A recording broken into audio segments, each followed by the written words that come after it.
바리새인들이 모였을 때에 일어난 일이다, 그렇게 적혀 있습니다. 바리새인들이 모였을 때에 예수님이 그들에게 물어보십니다. 너희는 그리스도에 대해서 어떻게 생각하느냐? 월요일부터 고난주간에 일어난 일입니다. 우리가 흔히 아는 부활주일 바로 직전 월요일부터 계속해서 일어나고 있는 일인데, 화요일날 논쟁이 계속 되어집니다. 그 논쟁을 마무리하는 이야기가 오늘 본문입니다.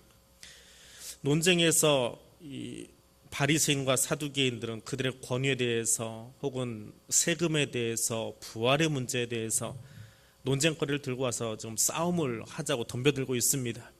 그런데 그것이 다 끝나고 예수님이 마지막으로 던지는 질문입니다. 물론 마가나 누가복음에서는 위치가 다릅니다. 이 똑같은 본문이 사용되기는 하지만 위치가 다릅니다. 근데 마태는 그 논쟁들 제일 마지막에 이것을 배치시키면서 앞에 있는 논쟁은 쓸모없는 거다. 지금 이것 가지고 주님이 이야기하자는 건 아닌데 너희가 정말 알아야 될 것은 이거다라고 이야기하고 있는 겁니다. 그리고 마가와 누가는 조금 다른 곳에서 위치시켜 놓긴 했는데 입장은 비슷합니다. 입장은 비슷한데 내용 구성이나 스토리 전개가 조금 다른 쪽에 가 있습니다. 자, 42절의 질문은 이런 것입니다.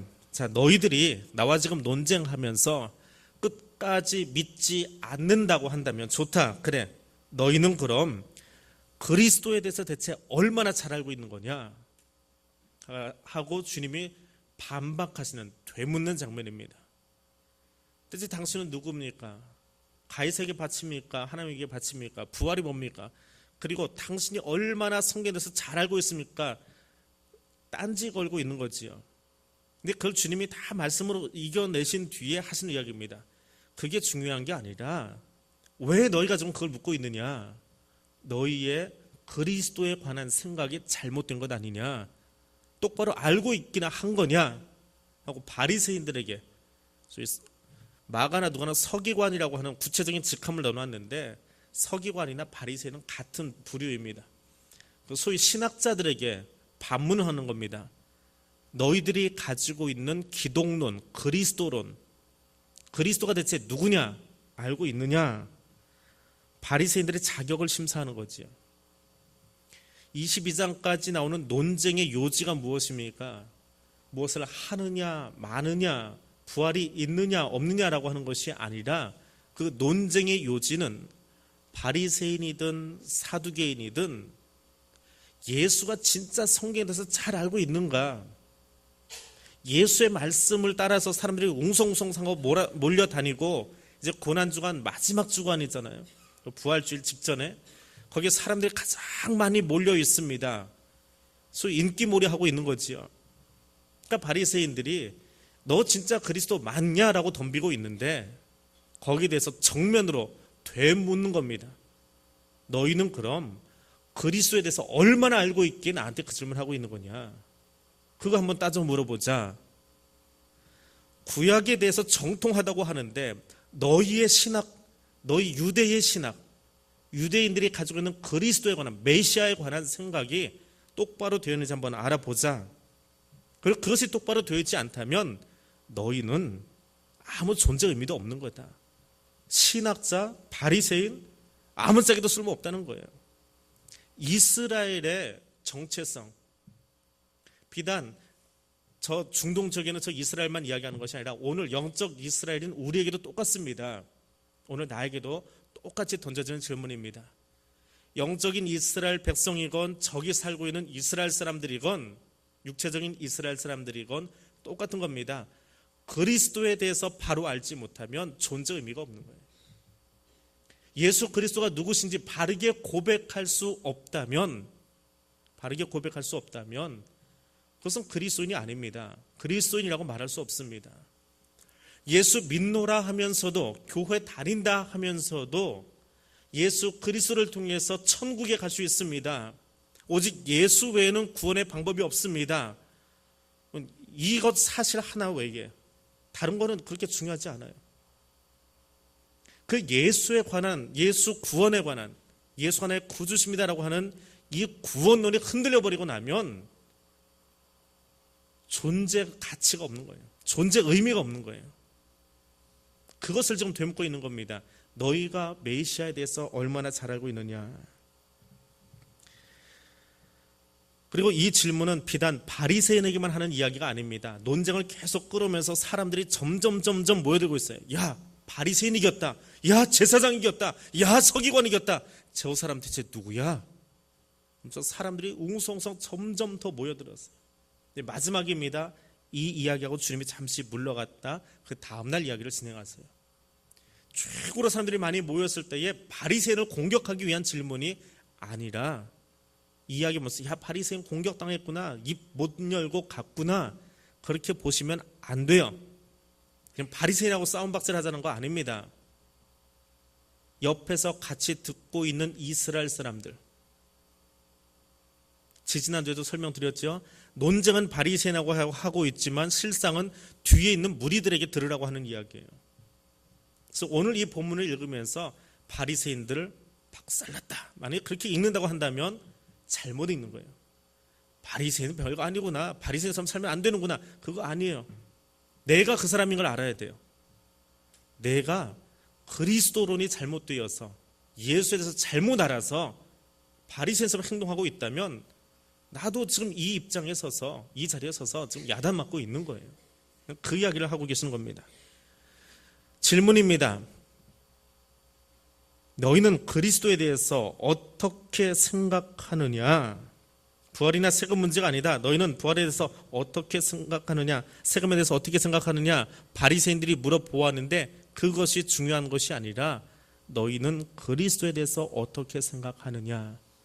이것은 마태복음 21장 23절에 나오는 내가 무슨 권세로 이 일을 하고 있느냐라고 하는 바리새인의 질문에 대한 정면 공격이에요. 너 무슨 권세로 지금 사람들에게 가르치고 이야기하느냐? 우리 사내들인 공에서 너에게 그 권세 준 적이 없는데, 거기에 대한 답이에요, 사실은. 근데 논쟁을 한참 하다 보니까 잊어버렸어요. 21장 읽고 22장 읽다가 잊어버리면 엉뚱한 이야기로 읽습니다. 아까 점심 때인지 저녁 때인지 위에서 밥을 먹고 있는데요, 이제 전도부하고 같이 밥을 먹고 있는데 옆에서 어떤 권사님이 그러신 것 같아요. 나이가 들면 목소리도 커지고 빨라지는 이유가 하나 있는데 왜 그래요? 내가 하고 싶은 말 잊어버릴까 봐 빨리 하고 큰 소리를 해서 내 목소리를 먼저 전달하고 끝난대요. 예. 아까 위에서 나온 이야기인데 누가 했는지 제가 잊어버렸어요. 자, 옆에서 이렇게 나누는 이야기라 옆귀로 들어가지고. 예. 바리새인들이 지금 그 일을 하고 있는 겁니다. 바리새인하고 논쟁의 진짜 핵심은 21장에 나온 것에 대한 답이에요. 그런데 이 이야기를 잊어버리면 노인이 돼서 하는 이야기처럼 진짜 핵심 알맹이는 잊어버리고 다른 것 가지고 예수님이 지금 엉방엉방 논쟁 벌이고 있었구나, 이렇게 싸우게 된다는 거예요. 진짜는 무슨 권세로 하느냐라고 묻고 있는데 예수가 다시 물은 거예요. 너 그리스도에 대해서 똑바로 알고 있냐? 모르니까 네가 지금 나한테 이 질문을 하는 거야. 그렇게 지금 되받아치고 있는 거예요. 그리스도에 대해서 어떻게 생각하냐? 그리스도가 누구의 자손이냐? 누구 자손입니까? 오늘 본문에 나와 있잖아요. 누구의 자손이에요? 다윗의 자손이에요. 유대인들이 다 알고 있는 이야기예요. 예, 일반적인 이야기하는 겁니다. 성경 외적인 이야기하는 게 아니고요. 유대인들이 가지고 있는 생각 속에 다윗의 자손입니다. 그럼 다윗의 자손이라고 하는 말 속에는 유대인들이 메시아를 어떻게 생각하느냐? 그는 왕이라는 거예요. 다윗은 왕이잖아요. 왕가의 후예로 와서 이 나라의 진정한 왕이 되어서 우리를 통치해 주실 겁니다 라고 생각하는 거예요. 자, 그런데 예수님이 그대로 그 말 풀어주지 않고 그대로 맞받아칩니다. 43절 44절입니다. 그러면 다윗이 성령에 감동되어서 어찌 그리스도를 주라 칭하여 말하되, 44절은 시편 110편에 나오는 이야기입니다. 주께서 내 주께 이르시되 내가 네 원수를 내 발 아래에 둘 때까지 내 우편에 앉아 있으라 하셨도다 하였느냐. 다윗이 그리스도를 주라 칭하였은즉 어찌 그의 자손이 되겠느냐. 시편 110편은 유대인들이 전통적으로 메시아에 관해서 노래하고 있는 시편이다라고 인정하는 시편입니다. 메시아의 노래예요.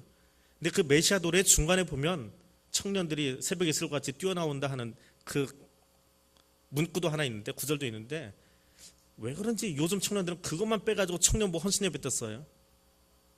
근데 원래 그 거기다 쓰는 구절이 아닌데, 성경 쓸 때는 통으로 써야 되거든요. 110편 전체가 어떤 의미인지 알아야 되는데, 유대인들이 가지고 있는 110편은 메시아 찬양시예요. 메시아가 어떤 분이냐? 다윗이 노래를 합니다. 근데 유대인들이 생각하고 있어요. 유대인들이 생각하기를 그때의 옛날 이야기잖아요. 구약의 이야기잖아요. 구약의 이야기인데도 여호와의 영이 다윗에게 와서 다윗을 감동시킨 거예요. 그래서 하나님의 영에 감동되어서 다윗이 노래하고 있습니다. 노래하면서 뭐라고 하느냐 하면, 주께서 내 주께 이르시되, 우리말로는 이렇게 번역을 해버렸습니다. 이건 70인역 성경 때문에 그렇게 된 거예요. 원래 히브리어 성경에는 여호와께서 나의 주에게 이야기하시되, 하나님이 내 주께 이야기하시되, 그렇게 설명을 해야 되는데 헬라어로 바꾸면서 두 개 다 퀴리오스께서 퀴리오스에게 하고 번역을 해버리니까 번역이 이상하게 돼버린 거예요. 똑같은 사람이 이야기하는 것처럼 되어버렸는데, 자, 그 다윗이 대체 어떤 사람이냐? 유대인들은 110편을 메시아 시편으로 이해를 하면서 한편으로는 왕으로 이해합니다. 또 한편으로는 다윗은 용사예요. 용맹한 왕이에요. 그래서 메시아가 올 때는 왕관을 쓰고 백마를 타고 칼과 창을 휘두르고 와서 우리나라를 해방시켜 줄 거다. 이게 유대인들의 메시아관이에요. 그래서 그 메시아가 와서 내 모든 원수들을 발 아래에 무릎 꿇게 만들 거야. 그런 전쟁의 용사와 같은 메시아, 전쟁의 용사와 같은 메시아를 110편을 부르면서 생각하고 있는 거예요. 근데 바리새인들이 성경을 연구하면서 다 그렇게 알고 있어요. 또 그렇게 가르치고 있었습니다. 예수님이 그 본문을 그대로 다시 되받아치면서 지금 이야기하고 계시는 거예요. 자, 예수는 그 바리새인들은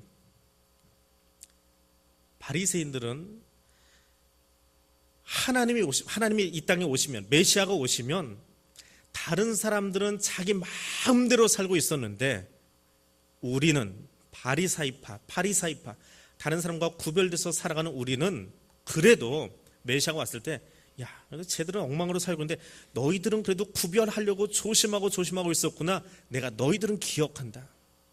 그러니까 너희들은 그래도 조금 더 괜찮은 자리에다 올려놓을게. 그렇게 할 거라고 자기들이 생각하고 있었어요. 자기들이. 그러니까 자기들의 메시아, 바리새인이 생각하는 메시아는 이 땅에 와가지고 절대로 자기들을 모른다 하지 않을 거예요. 모른다 하지 않을 거예요. 왜? 삶을 참 잘 구별하고 살았거든요. 그리고 이 바리새인들은 그렇게 구별하다 보니까 스스로 저 사람들과 구별된, 저 사람들은 좀 그냥 흘러가는 대로 대충 뭐 신앙생활 하면서도 뭐 조금 이런 것도 하고 저런 것도 하지만 그저 철저하게 구별되고 살았으니까 마음속에 어떤 생각이 있을까요? 저 사람들보다 나는 의인이에요. 그렇죠? 구별돼서 살고 있으니까. 최소한 이 수요일에 주일날 나오던 그 700명 사람들 중에 여기 나온 나는 좀 괜찮게 느껴지지 않으세요? 괜찮게 느껴지지 않으세요? 그래도 피곤한데, 그래도 일이 많은데 이 저녁에 나는 그래도 여기 나와 있어요. 그래서 주일날만 나왔던 그 사람들보다 나는 조금 괜찮은 사람이에요. 그래서 수요일날 설교를 하다가 목사님이 제가 좀 야단치는 설교를 막 하고 나가면 그거는 여기 안 나온 주일날만 나온 썬데이 크리스찬들이 들을 이야기지 나한테 하는 소리는 아니야. 그리고는 집에 가가지고 얘기할 거예요. 오늘 수요 기도회 가니까 목사님이 본문 가지고 이렇게 이야기했었는데 당신 똑바로 좀 해. 하고 야단칠 거라고요. 이게 누구예요? 바리새인들의 의인 사상이에요. 그런데 세례자 요한이가 나타나가지고 사람들을 보면서 이야기합니다. 회개하라, 천국이 가까웠다. 바리새인들이 어떻게 생각해요? 나는 그래도 수요기도까지 갔거든. 나는 회개 안 해도 돼. 그 썬데이 크리스찬의 문제지. 나는 수요일도 갔고 금요일도 갔거든. 나는 오늘 새벽에도 나왔었거든. 그러니까 나는 괜찮아. 아침부터 저녁까지 예배 드리면서 나를 하나님께 맞추려고 조심하고 있었어. 바리새인은 2000년 전에 존재한 사람들이 아니라 지금 여기도 있어요. 내게도 있다고요. 그래서 세례자 요한이 왔을 때 바리새인들은 회개하러 나가지 않았습니다. 군인도 회개하러 나가고 세리도 회개하러 나가는데 바리새인들은 의인 사상에 사로잡혀 가지고 내가 이만큼 구별하고 살았는데 왜 거기 회개하러 나가? 그래서 세례자 요한 앞에 나가지 않았어요. 그런 뒤에 나온 예수가 더 세게 이야기를 합니다. 회개에 대해서, 천국에 대해서 이야기를 하는데 못마땅한 거예요. 왜? 바로 앞에 한 이야기. 하나님이 이 땅에 오시면 다른 사람은 몰라도 우리는 구별하고 살았잖아. 그러니까 우리는 알아주겠지. 일주일에 한 번 나오는 성도들 이름은 몰라도 일주일에 3번 나오는 나는 알아줄 거 아니야. 교역자들이 딱 그 생각이에요. 다른 사람과 다르게 나는 좀 알아봐 줄 거 아니야. 그런데 예수, 너는 왜 우리를 안 알아주냐? 예수, 네가 메시아라며. 근데 왜 우리를 알아주지 않고 맨날 우리만 공격하는 거야? 왜 맨날 우리만 잘못했다고 그러는 거야? 왜 우리가 논쟁하면서 우리를 자꾸 욕먹이는 거야? 그러니까 너는 메시아가 아니야. 이게 바리새인의 논리예요. 바리새인들의 생각이에요. 근데 거기다 대고 이야기합니다. 그리스도 똑바로 알고 있니? 그래, 너희가 알고 있는 10편, 110편 가지고 너가 인정하는 그대로 가지고 한번 이야기해보자. 다윗이 성령의 감동이 돼가지고 그가 이야기하고 있어. 근데 자기 자손을, 그리스도는, 메시아는 다윗의 자손에게서 나온다. 다윗의 자손에게서 나오는 거 맞지요? 마태복음 1장에 보니까 아브라함과 다윗의 자손 예수 그리스도의 세계라 낳고 해가지고 아브라함에서 다윗을 거쳐서 예수 그리스도까지 족보가 만들어지고 있잖아요. 다윗의 후예잖아요. 족보상으로. 그런데 어떻게 다윗이 자기 자손인 메시아에 대해서 뭐라고 부른다고요? 주라고 부르느냐? 주라는 말이 뭐였지? 너희 알고 있니? 원문에는 여호와께서 나의 아도나이에게, 하나님 호칭하는 말이에요. 나의 아도나이에게 이르되, 다윗이 자기 후손을 갖다가 아도나이, 하나님으로 부르고 있는 거예요. 이게 말이 되니? 말이 안 되지. 말이 안 되는 거예요. 지금 주라는 말은 뭐냐 하면 종이 주인에게 하는 말이고 하인들이, 신하들이 왕에게 하는 말이야. 그리고 아내가 남편을 부를 때 내 주여 하고 부른답니다. 유대인들은 나의 아도니시여 하고 불러요. 남편은 아돈이고 하나님은 아도나이예요. 그러니까 아내가 남편을 부를 때에 하나님 선을 불러요. 그런데 다윗이 자기의 까마득한 손주뻘 되는 그리스도에게 뭐라고 불렀어요? 나의 아도나이, 나의 하나님하고 불러요. 그러면 다윗은 성령에 감동되어서 메시아를 이해할 때, 그리스도를 이해할 때 어떻게 이해하고 있는 거예요? 내 족보를 타고 내려가서 나오게 될 메시아는 나의 손주가 아니라 그분이 누구라는 거예요? 아도나이, 하나님이시라는 거예요. 하나님이세요. 너희들이 생각하는 왕이나 혹은 칼과 창을 들고 나타날 용사 같은 사람이 아니라 하나님이 이 땅에 찾아오신다라고 하는 이야기. 그러니까 너희 그거 똑바로 알고 있느냐라고 하는 거예요. 그 하나님이 오시면 어떤 일을 하느냐? 내 원수들을 내 발 아래에 둘 때까지. 하나님의 원수는 누구예요? 왕의 원수는 나에게 반역한 반역자들이나 나와 전쟁을 벌이겠다고 싸움 걸고 나오는 상대편 왕이에요. 근데 하나님의 대적자는 누구예요? 하나님의 대적자가 누구예요? 갑자기 고개 옆으로 돌리지 마세요. 상처받습니다. 예. 하나님의 대적자는 사탄이에요. 사탄이에요. 근데 그 원수 사탄을 내 발 아래에 둘 때까지. 고대 왕들은 전쟁을 벌이고 나서 상대편 왕이 이제 항복하러 왔어요. 그러면은 그래, 지금부터는 내가 너를 다스린다라고 하는 의미로 상대편을 바닥에 엎어뜨리고요, 그 목을 발로 밟아버린대요. 철저하게 너는 나에게 복종해야 돼라고 하는 의미로. 지금 이 표현은 그거예요. 내가 여호와가 너의 원수 사탄을 내 발 아래 발로 밟게 되는 그때까지. 그러니까 여자의 후손이 발뒤꿈치를 물어버리죠. 밟아버리니까. 밟을 때까지 내 우편에 앉아있으라 하셔도다. 사탄이 완전하게 성육신하신 하나님에 의해서 굴복하고 패배하게 될 때까지 하나님이 일하시더라. 근데 다윗은 그걸 알았다는 거예요. 성령에 감동되어서 너희가 인정하는 대로 다윗은 그것을 알았는데 너희는 지금 그리스도에 대해서 얼마나 알고 있느냐. 내가 하나님인데. 바리새인들은 이 예수가 스스로 하나님이다라고 이야기하는, 내가 하나님이다라고 이야기하는 그것을 가지고 신성모독으로 걸고 싶어서 지금 덤볐다가 다윗이 한 이야기를 그대로 끌어다 놓고 이야기를 하고 있으니까 말을 못하고 있는 거예요. 맞잖아요. 110편이 어떤 구절인지 설명을 다 해드렸잖아요. 그러면 맞습니다 하고 메시아를 받아들여야 되는데 오늘 이후의 사건은 뭐가 벌어집니까? 이제는 논리도 안 돼요. 신학적으로도 설명도 안 돼요. 왜? 신학적인 것과 자기들이 알고 있는 110편에 대한 메시아 신학도 완전히 예수님이 너무 정확하게 해설을 해주고 나니까 할 말이 없어요. 그럼 뭐 해야 돼요?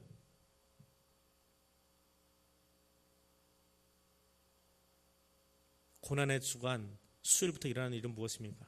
이제는 논리도 필요 없어요. 뭐 정확하게 신학적인 어떤 절차, 법적인 절차 필요 없어요. 막무가내로 데려다 죽이는 거예요. 그게 십자가의 불법한 일을 자행하는 거예요. 논쟁을 끝내고 나면 깨닫고 알아듣고 회개하러 나가야 되는데 회개하러 나가든지 아니면 불법을 자행하러 나가든지 둘밖에 없습니다. 말씀을 듣고 찔림이 있을 때에 맞습니다, 내가 그대로 살아야 되겠습니다라고 고개 숙이지 아니하면 어떻게 해요? 대적자로 나가는 것밖에 없어요. 그게 바리새인들의 모습이에요. 마태는 이것을 끝으로 논쟁 기사를 마무리합니다. 마가와 누가는 여기에 한마디를 달았어요. 더 이상 질문할 내용을 찾지 못했다. 더 이상 물을 수 없었다. 바리새인들이 침묵했다라고 이야기하고 있습니다. 침묵하는 것은 수긍하기 때문에 침묵하는 것이 아닙니다. 바리새인들의 침묵은 수긍하기 위함이 아니라 회개하기 위함이 아니라 마음속에 나를 그렇게 세상 말로 엿먹였어? 그러면 나는 너를 어떤 수단과 방법을 가리지 않고도 죽이겠어. 그 불의함이 더 싹트고 있는 거예요. 그래서 십자가 사건이 일어날 때의 모습을 보십시오. 어느 것 하나 법적으로 타당하고 절차를 밟아서 십자가 형이 집행되었습니까? 그렇지 않아요. 왜 그렇게 악한 일을 장행했을까요? 십자가 저주스럽다라고 하는 이야기 빼놓고 왜 그렇게 법의 절차 하나 따르지 않고 했을까요? 마음속에 자신들을 지금 찌르고 있는 그 성령의 이야기를 거절하고 있기 때문에 그걸 피해가고 싶다 보니까 이 맨 정신 가지고는 예수와 이야기가 안 되는 거예요. 정상적인 사람이라면 이야기할 수가 없는 거예요. 그래서 결국은 불의를 자행할 수밖에 없는 이야기가 23장부터 뒤로 이어집니다. 하나님 오늘 우리에게도 동일하게 이야기하십니다. 오늘 나에게도 내 안에도 가만히 들여다보면 바리새인이 했던 것과 비슷한 모습들을 가지고 있어요. 그래도 나는 저 사람보다 좀 괜찮은 의인이야 라는 그런 생각도 가지고 있습니다. 그래도 누구보다는 좀 구별돼서 살아가고 있지 하는 그런 생각도 가지고 있습니다. 그래도 나는 교회 신앙생활 맨날 하면서 이만큼 성경 지식 좀 알고 있지, 누구는 공부도 안 하는데 그래도 나는 성경 공부도 좀 했고 수료증도 좀 가지고 있고 그런 바리새적인 모습들이 우리 안에 내 안에 있어요. 주님이 그곳에다 물어보고 계십니다. 예수를 바로 알지 못하면 넘어질 수밖에 없어요. 예수를 바로 만나지 못하면 우리의 그 의인 사상 때문에 넘어질 수밖에 없습니다. 백성들은 어떻게 됐습니까? 마가와 누가복음에 보면 즐거워했대요. 이야, 신난다. 예수가 바리새인들을 저 신학자들을 그냥 한 방에 물먹이고 넘어뜨려 버렸다. 저 사람들이 그렇게 성경 연구한다더니 그래 30살 청년하고 맞붙어가지고는 말도 못하고 찍소리 못하고 침묵하고 가버렸어. 참 고소하다. 맨날 우리한테 이래라 저래라 이거 가르치고 저거 가르치고 하더니 지들은 한마디도 못하네. 얼마나 고소해요. 그래서 백성이 즐거워했답니다. 그 마가와 누가는 그걸 써놨어요. 여기는 안 써 있습니다.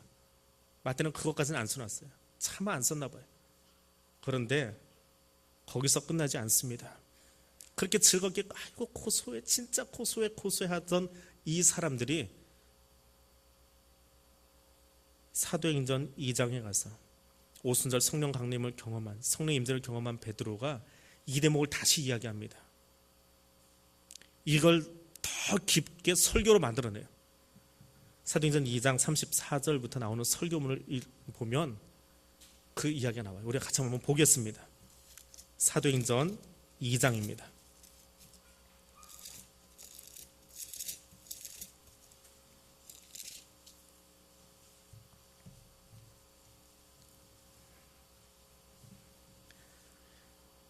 오늘 예수님이 이야기할 때는 사람들의 마음속에 바리새인이 논쟁하다 지는 것에만 관심이 있었어요. 그래서 느낌이 없었습니다. 그런데 성령을 경험한 베드로가 설교를 하고 있습니다. 똑같은 이야기예요. 34절부터 나오는 이야기입니다. 다윗은 하늘에 올라가지 못하였으나 친히 말하여 이르되 주께서 내 주에게 말씀하시기를, 앞에 나왔던 똑같은 이야기죠. 내가 내 원수로 내 발등상 되게 하기까지 너는 내 우편에 앉아 있으라 하셨도다 하였으니 그런즉 이스라엘 온 집은 확실하게 들어라. 너희가 십자가에 못 박은 이 예수를 하나님이 주와 그리스도가 되게 하셨다. 예수는 스스로 설명 안 했는데 베드로가 설교하고 있는 거예요. 그때 예수님이 이야기했던 그 대목이 무엇인 줄 아느냐? 예수 그가 그리스도였어. 그때 찔림받고 회개하지 않았어 바리새인들이. 그랬더니 이 말을 듣고 마음에 찔려서 사람들이 베드로와 다른 사도들에게 물어 이르되 형제들아 우리가 어찌할꼬. 예수를 만난 거예요. 그분이 예수인 것을 몰랐어요. 그때는 그저 바리새인하고 싸우는 이야기에만 관심이 있었습니다. 그런데 오순절 성령 강림 사건 이후에 예수 그리스도가 누군지 정확하게 봤어요. 보고 나니까 하나님 앞에 죄인이 서면 두려움이 생깁니다. 죽을 것 같은 두려움이 생겨요. 왜? 그분은 너무나 거룩하신 분이기 때문에요. 하나님 앞에 서보셨습니까? 우리는 하나님을 사랑의 하나님으로만 이해하고 인자하시고 긍휼이 많으신 하나님으로만 이해하지만 주일날 설교 시간도 말씀드렸지요. 이사야가 거룩하신 하나님을 만나고 나니까 뭐라고 소리 지릅니까? 화로다 나여 망하게 되었도다. 나는 입술이 부정한 사람이로되 거룩하신 하나님을 배웠음이로다. 나의 죄성을 보고 하나님의 거룩하심을 보고 그분과 정면으로 부딪히는 거예요. 그러면 살아날 사람이 없어요. 가루가 되고 타서 죽어야 돼요. 그걸 이사야가 발견한 거예요. 오순절 성령 강림 사건 바로 그 직후에 베드로의 설교를 들으면서 아 그게 예수. 근데 그분이 누구예요? 하나님의 아들. 하나님이 그분을 메시아 되게 하셨구나. 그분이 하나님이셨구나. 근데 우리가 그 하나님 앞에서 성육신하신 하나님 앞에서 이야기 들으면서 아이고 바리새인들 걔들 참 고소해. 남들이 안 되는 것만 들으면서 고소해 그러고 있었는데 내가 그 하나님 앞에서 나의 죄를 바라보지 못하고 내가 회개하지 못해서 어찌합니까? 선생님 우리가 어찌하면 좋습니까? 그 두려움으로 사람들이 베드로 앞에 나간 거예요. 설교를 들으면서 다른 사람 생각하지 마세요. 말씀을 읽을 때에 이 말씀은 오늘 여기 안 나온 누가 좀 봤으면 그러지 마세요. 말씀 읽을 때 거기 계신 하나님과 여러분이 정면으로 만나세요. 만나셔야 돼요. 그리고 거기서 울고 엎드려야 돼요. 오순절 청년가림 사건 때 바로 그 사건이 일어난 겁니다. 그랬더니 베드로가 이르되 너희가 회개하여 각각 예수 그리스도 이름으로 세례받고 죄 사함을 받으라. 그러면 성령을 선물로 받으리라 하였더니 그날 세례받고 회개하며 돌아온 사람의 숫자가 3,000이랍니다. 베드로가 설교 잘해서 그런 게 아닙니다. 예수를 만난 사람들이 그날 3,000명이라는 이야기예요. 시간이 더 많이 지나가고 나서 이제 그 예수님이 바리새인과 논쟁했던 그 부분, 논쟁에 너무 초점 두지 마세요. 예수가 자신이 누구인지를 드러냈던 그 부분, 그리고 사도행전 2장에 와서 베드로를 통해서 그리스도가 어떤 분인지, 하나님이 그분을, 하나님이 예수를 메시아 되게 하셨습니다 하는 그 사건을 더 후대에 와서 성경의 역사 중에 가장 철학적으로 깊이 있었던 한 사람이 그 이야기를 정리합니다. 그때 이야기를 일목요연하게 신학적으로 정리를 해요.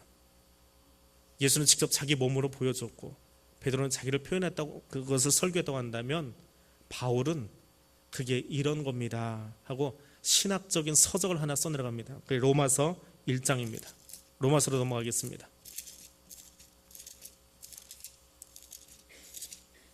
로마서 1장